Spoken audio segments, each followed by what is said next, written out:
এবার দেবলীনার বদমাইশি ঘোচানোর জন্য কনফারেন্স রুমে ঢুকে পড়লো কুসুম দেবীমার সঙ্গে কথা বলার জন্য। হ্যাঁ বন্ধুরা, ভিডিওতে রাইতে দেখতে থাকুন। যে মুহূর্তে কিনা কনফারেন্স রুমে ঢোকার জন্য কুসুম কনফারেন্স রুমের বাইরে গিয়ে দাঁড়িয়ে পড়ে, ঠিক সেই মুহূর্তেই সেখানকার সিকিউরিটি বলতে থাকে যে 1 মিনিট এখানে ঢোকার বারণ আছে, ম্যাডাম আমাকে স্ট্রিক্টলি বলে দিয়েছে যে তাদের কনফারেন্স চলাকালীন কাউকে যাতে আমি ভেতরে ঢুকতে না দিই। তাহলে তুমি কোন সাহসে ভেতরে ঢোকার চেষ্টা করছো বলো তো? ঠিক সেই মুহূর্তে কুসুম বলতে থাকে যে দেখো কাকা, তুমি আমার কথাটা বোঝার চেষ্টা করো। আজকে যদি আমি ভেতরে গিয়ে দেবীমার সঙ্গে কথা না বলি তাহলে এই গাঙ্গুলি বাড়ির মান সম্মান সব কিছু ধূলিসাৎ হয়ে যাবে এবং আমার হাতে সময়ও কম। তাহলে তুমি প্লিজ আমাকে আটকানোর চেষ্টা করো, আমি তোমার কাছে হাত জোর করে অনুরোধ করছি, প্লিজ আমাকে একবার অন্তত দেবীমার সঙ্গে একটু গিয়ে কথা বলতে দাও। ঠিক সেই মুহূর্তেই যখন সিকিউরিটি বলতে থাকে যে না, যখন ম্যাডামের একবার বারণ আছে আমি সেই বারণ কোনো মতে অমান্য করে তোমাকে ভেতরে ঢুকতে দেবো না। তাতে করে আমার চাকরি যদি চলে যায় তাহলে কি হবে কুসুম? তোমাকে বারবার করে বলে দিচ্ছি তুমি একদম বাড়াবাড়ি করবে না। ঠিক সেই মুহূর্তে কুসুম বলতে থাকে যাচ্ছে ঠিক আছে, আমি বরঞ্চ এখানে দাঁড়াচ্ছি, তুমি বরঞ্চ তাহলে ভেতরে যাও, ভেতরে গিয়ে দেবীমাকে বলো যে আমার আর সঙ্গে সে যাতে 1 মিনিটের জন্য একটু কথা বলে যায়, তাহলে আমি আর ভেতরে যাওয়ার চেষ্টা করবো না এবং ওদের কনফারেন্সের মধ্যে আমি কোনো মতে বাধা সৃষ্টি করার চেষ্টা করবো না। ঠিক সেই মুহূর্তে যখন সিকিউরিটি বলতে থাকে যে বলছি না কুসুম, তুমি কেন জেদ করছো বলো তো? এখন যদি তোমার জায়গায় আমি কনফারেন্স রুমে ঢুকে পড়ি এবং ম্যাডাম যদি আমাকে চাকরি থেকে নট করে দেয় তখন কি হবে?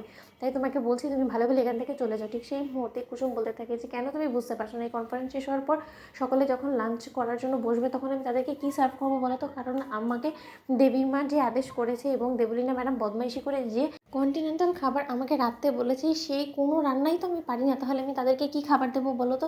তার জন্যই বলছি প্লিজ আমাকে ভেতরে ঢুকতে দাও। ঠিক সেই মুহূর্তে সিকিউরিটির বাধা অতিক্রম করে এক পর্যায়ে বাধ্য হয়ে যখন কুসুম বলতে থাকে যে না, আমাকে যেতেই হবে, ঈশ্বর তুমি আমার সহায় থেকো, দেবীমা যাতে আমার উপরে ক্ষিপ্ত না হয়ে যায়, সেটাতে শান্ত হয়ে আমার কথাটা অন্তত শোনে। অন্যদিকে সিকিউরিটিকে অমান্য করে কুসুম যখন হঠাৎ করে চলতি মিটিংয়ের মধ্যে গিয়ে হাজির হয়ে যায় এবং সকলে চমকে ওঠে কুসুমকে দেখা মাত্র, এবং সেই মুহূর্তে দেবীমা চমকে ওঠে এবং বলতে থাকে যে কী ব্যাপার কুসুম, কুসুম এখানে কী করছে? ঠিক সেই সময় দেবলীনা চটে গিয়ে বলতে থাকে যে কুসুম, হাউ ডেয়ার ইউ, যে তুমি সিকিউরিটি অমান্য করে তুমি কী করে ভেতরে ঢুকে পড়েছো কনফারেন্স চলাকালীন বলো তো? তুমি জানো না যে এখানে স্ট্রিক্টলি নিষেধ করা হয়েছিল এবং সিকিউরিটি কোথায়? ঠিক সেই মুহূর্তেই দেবীমা বলতে থাকে যে সিকিউরিটি কোথায়? আমি বারবার করে বারণ করেছিলাম না যে আমাদের কনফারেন্স মিটিং চলাকালীন কেউ যাতে ভেতরে ঢুকতে না পারে, তাহলে কী করে কুসুম ঢুকে গেল? ঠিক সেই মুহূর্তে দেবলীনা বলতে থাকে যে আন্টি, তুমি যাদেরকে কাজে রেখেছো না তারা একটা অপদার্থ ছাড়া কোনো কিছুই না। নয়তো বা দেখো না, তুমি এরকম একটা দায়িত্ব দিয়েছো, সেই দায়িত্বটাও এই সিকিউরিটি গার্ড পালন করতে পারলো না, তুমি বরঞ্চ ওকে চাকরি থেকে নট করে দাও। অন্যদিকে সিকিউরিটি বলতে থাকে যে ম্যাডাম, আমি অনেক করে বারণ করেছিলাম কুসুমকে, কিন্তু ও নাছোড়বান্দা, ও আমার কোনো কথাই শুনতে চায় না, ও কোনো কথা কানেই তুললো না, নিজের জেদ বজায় রেখে ও দিব্যি ঢুকে পড়লো।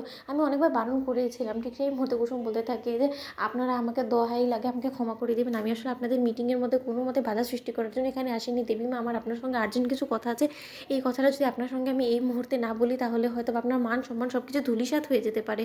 তো বন্ধুরা, ভিডিওটি ভালো লেগে থাকলে লাইক এবং শেয়ার করে সাবস্ক্রাইব করতে ভুলো না।